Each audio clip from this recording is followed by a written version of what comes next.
আরে বাপ মায়ে কাপড় দিবে তুই বলে ঠাকুরে তোমার মাথার ঘাম যে তো পায় না পরে টেকা চোখে দেখবি না। এখন মনে করে যে মাথাটা উঁচাত আছে শোনে মাথাটা সাফ হয়ে যাবে।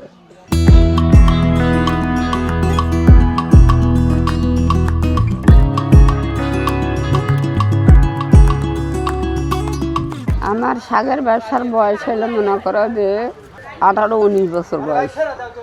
আটা না আটি কচুর তার বেশি আটা না, এই আটা না। এক মিস্ত্রি সাইডেই থাইছি 10 বছর, এক মিস্ত্রি সাইডে থাইছি 5 বছর, হোটেলে থাকিছি 10 বছর, আবার নিজে দোকান করে থাকিছি মনে করো 3 বছর। যখন মাঠে নামবা তোমার সাপ থাকে বড় বাঘ থাক, আল্লাহ নবীর নাম নিয়ে তুমি মাঠে নামবেন, তোমার কেউ ছুবে না। বিয়ে হয়েছিল ওখানে আমার বয়স ছিল 12। ওর বাড়ির যাই বুঝে আমি 3 মাসও থাকিনি। আরে বাপ মায়ে কাপড় দিবে তুই বলে ঠাকুরে তোর মতো লোকের ভাত খাওয়া লাগবে আমাকে রে। এই দুনিয়া থাকলে ভাতের অভাব। এই যে অ্যাক্সিডেন্ট হয়ে মারা গেছে, এটাও বেড়ামে মারা গেছে। তারপরে দেখি শুনে না, এক লাউ যদি 2 বার ভাঙে ওই লাউ আর জীবনে টিকে না।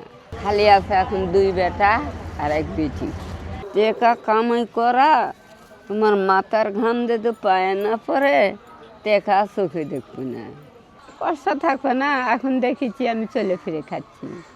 যখন 10 দিন যদি আল্লাহ না পড়ায়, না যদি পড়ায়, তো ভালো ভালো খাতে খুঁটে যদি চলে গেলাম তারও সুখী। আর যখন যদি আল্লাহ যদি আমাকে বিছনাথ যদি ফেলায় তখন আমার কষ্ট নেই।